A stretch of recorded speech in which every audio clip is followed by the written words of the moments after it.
गुलामान अहमद रजा है, कोई भी हमसे जीता नहीं है। शिया कौन है? और दूसरा सवाल किया है कि different between Shia and Sunni law, यानी सुन्नी और शिया के कानून में क्या फ़र्क है। दो सवाल किए उन्होंने। शिया एक ऐसा फ़िरका है, शिया के लफ्ज़ी मायने होते गिरोह, टोली। हज़रत अली के चाहने का ये दावा करते थे। ये हज़रत उस्मान गनी के ज़माने में खिलाफत को लेकर इख्तिलाफ हुआ। सहाबा इकराम ने उस्मान गनी की खिलाफत पर बैत कर ली, उनके हाथ पर बैत की। मगर शिया एक ऐसा ग्रुप था जिन्होंने कहा कि हम जो है हज़रत उस्मान गनी को खलीफा तस्लीम नहीं करेंगे, खिलाफत के लायक हज़रत अली की ज़ात है। तो वहाँ से वो अलहदा हुए। पहले तो मोहब्बत अली का नाम लिया, फिर अमीर माविया के साथ जंग भी की इन्होंने, और उसके बाद फिर धीरे धीरे इनके अकायद बिगड़ने लगे। इनमें से एक गिरोह जो है खारजी बन गया, जो माज़अल्लाह बाद में हज़रत अली को ही काफिर कहने लगा। और फिर कुछ शियात पर कायम रहे, लेकिन अकीदे उन्होंने इतने गंदे कर लिए कि माज़अल्लाह उनका अकीदा है शियाओं का। उसूल काफ़ी इनकी सबसे मोतबर किताब है, उसमें लिखा गया कि हुजूर के इंतकाल के बाद सिर्फ 6 सहाबा थे जो ईमान पर रहे, बाकी सारे सहाबा मुर्तद हो गए थे।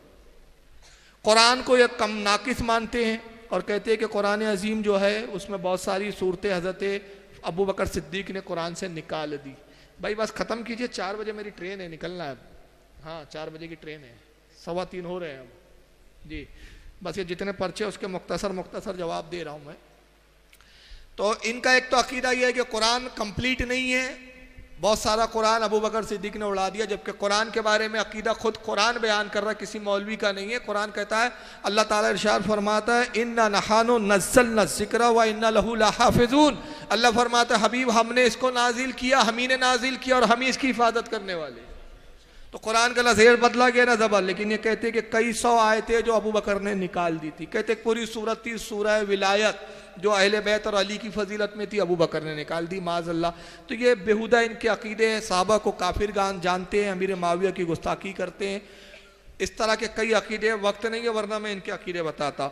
और इनके कानून में क्या, ये फ़िक़्ह जाफरिया को मानते हैं हम लोग, फ़िक़्ह हनफी को, और इमाम जाफ़र के नाम पे गंदे गंदे मसाइल खाते में डाल दिए। वक्त होता तो मैं कुछ इनके मसाइल बताता, लेकिन मेरे पास अभी वक्त नहीं है।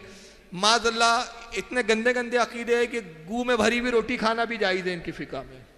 और इमाम बाकर से मंसूब करते कि नजासत में भरी हुई रोटी वो खा लिया करते थे, और कहते थे जो गू में भरी रोटी खा ले उसको जन्नत वाजिब हो जाती है। तो ये बड़ी अजीब इनकी फ़िक़्ह है, बहुत अजीब। कहते 2 कल्ला पानी हो उससे वुज़ू और गुसल हो जाएगा। 2 कल्ला ये 2 मटके पानी में भी हो जाएगा, चाहे उसमें गू गोबर कुछ भी गिर जाए। तो इनकी फ़िक़्ह भी बड़ी अजीब है, लेकिन अभी वक्त नहीं है। अगर यहाँ किताब मिल सके तो एक किताब आती है इनकी फ़िक़्ह में जिसका नाम है तोहफ़तुल अव्वाम, उर्दू ज़बान में, वो आप पढ़ लें माज़अल्लाह। उसमें ऐसे दुरूद लिखे जिसमें सहाबा और हज़रत आयशा पे लानतें की हुई है। वो किताब तोहफ़तुल अव्वाम देख ले। अल इस्तिफ़सार इनकी किताब आती है, और मल्ला यदरुल फ़क़ीह, ये इनकी बड़ी फ़िक़्ह की मोतबर किताब है।